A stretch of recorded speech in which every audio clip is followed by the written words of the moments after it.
Welcome to the channel, viewers. Dr. JWA, theologist. Who is Ruling Australia series, behavioural-political analysis, episode 34. I'm on the run at the moment, so if you hear background noise, please do excuse me. When Australians started realising policy could not produce virtue, and in the last episode I examined administration attempting to replace moral order through expanding procedure control.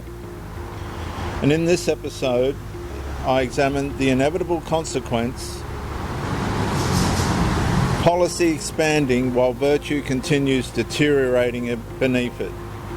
I'm going to examine, I will tell you, the inevitable consequence of where Australia is right now, which is policy expanding while virtue continues deteriorating beneath it. And there's several court cases at the moment that make this perfectly clear. They're alarming. They are a complete catastrophe, particularly for the institutions of Australia. The mask has completely slipped off. Nobody's safe. I'm going to say it, nobody's safe in the court system, because they can come up with anything now and believe it, and it doesn't matter, you are not safe. If they believe something and it's not true, despite the facts, you will be punished. The mask has slipped, viewers. Tickle versus giggle. A turning point in Australian history. Somebody should do a talk on that.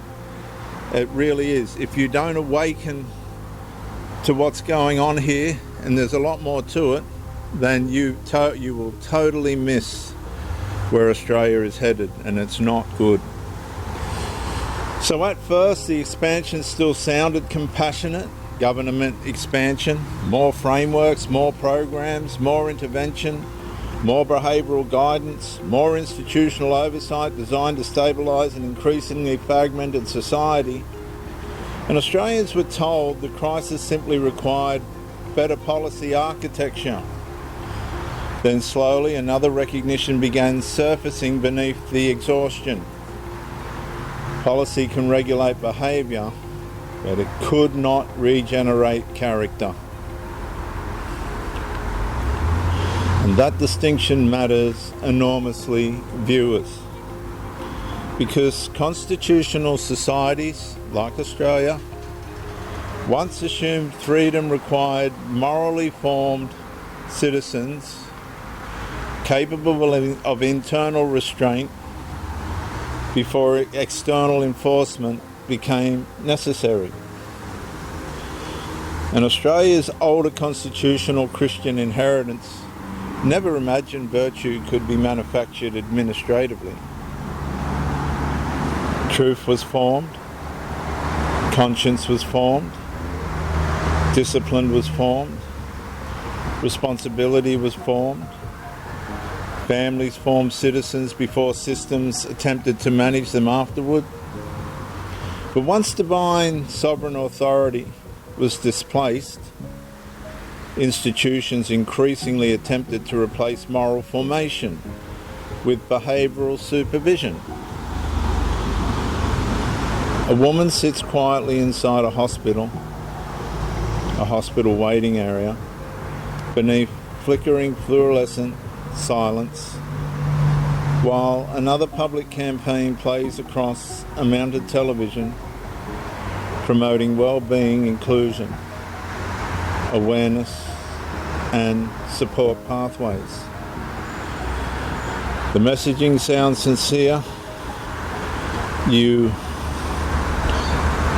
It all sounds sincere, yet the atmosphere underneath it continues deteriorating. Anxiety rises, trust weakens. And viewers, just by the way, if your trust has disintegrated in the government, you have every right to feel that way and every right to protect yourself from it. Families fracture, meaning dissolves, isolation spreads, exhaustion deepens beneath the expanding architecture designed to solve it. And that paradox is the evidence. Because policy can respond to collapse while simultaneously remaining powerless to restore the moral architecture whose disappearance produced the collapse in the first place. And the system keeps expanding, yet citizens feel less grounded, less stable, less psychologically secure, less spiritually anchored, and less confident that society still recognises truth above institutional interpretation.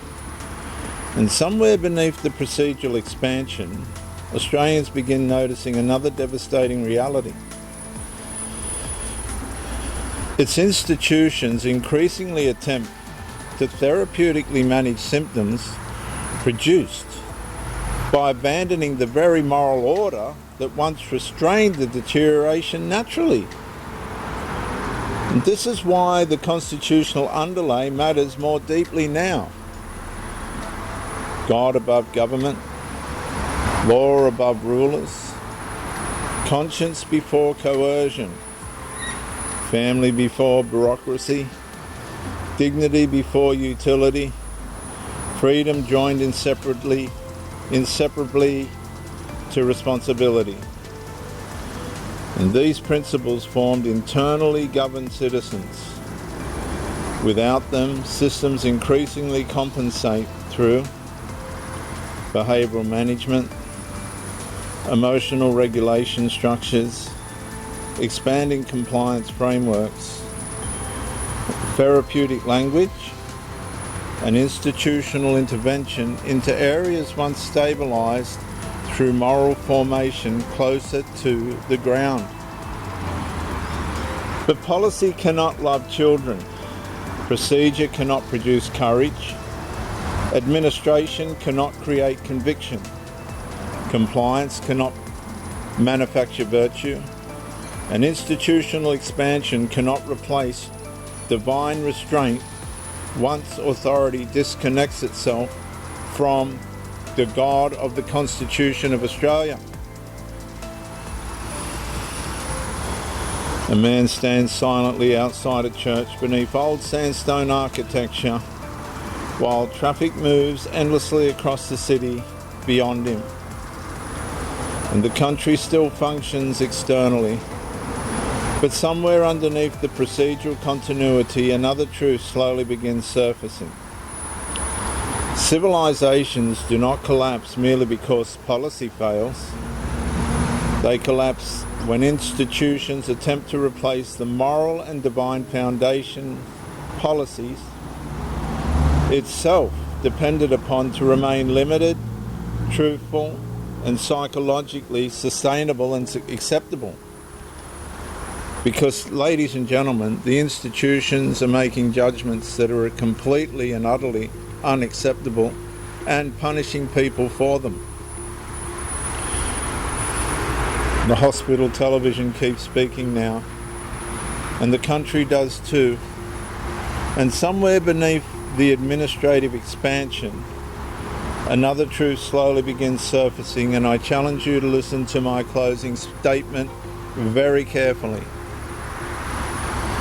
A nation becomes, and in this case Australia, progressively ungovernable once virtue collapses faster than policy can administratively compensate for the moral vacuum underneath it.